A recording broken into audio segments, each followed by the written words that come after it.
Game of Thrones was infamous for its violence and its sex scenes, but House of the Dragon looks to change that. How? Keep watching. Spoilers ahead. Throughout its original run, Game of Thrones subjected its female characters to assault, abuse, and scary sexual encounters. Now, with the first episode of House of the Dragon available to stream, questions about whether or not the spin-off series will follow in these controversial footsteps are starting to be asked.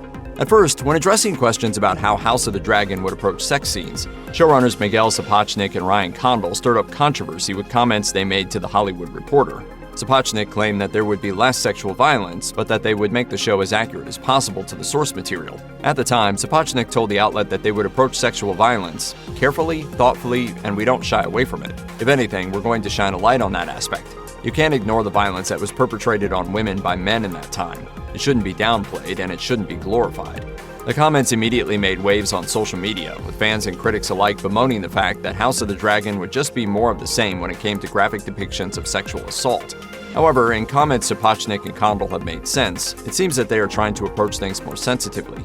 In a roundtable with Pop Sugar, the showrunners walked back their remarks a bit, saying, "I think for whatever reason, I think something was incorrectly reported or got misconstrued. We're very aware of the time that we live in. We're very aware of how different the world is now versus 10 years ago when the original show premiered." Condal did note that sex and violence are a part of the framework of any Game of Thrones property, however, saying, "It's Game of Thrones. There is sex and violence as part of the story. The particular way that we've approached it in this time is making sure that whenever you're going to have any kind of sex or violence on screen, that there's a compelling story reason for it, and that it's a story that needs to be told.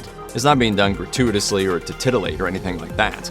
To add to that, Condal specifically noted that the show is now employing intimacy coordinators, and actors were rehearsing scenes in advance to feel as comfortable as possible, adding, "And I think they felt very good about it because they knew as actors that they were performing a story and not doing sex for sex's sake." In the first episode of House of the Dragon, the series already showcases the sexual content for which the original was known.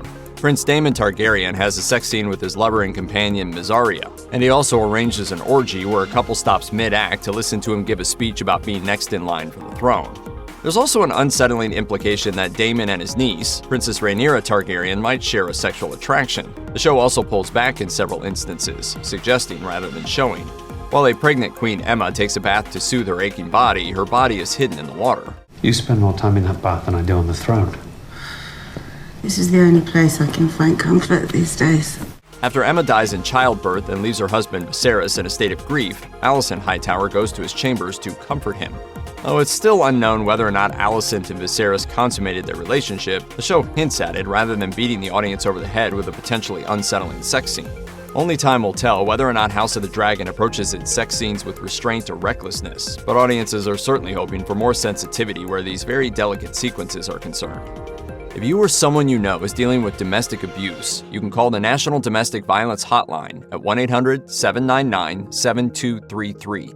You can also find more information, resources, and support at their website.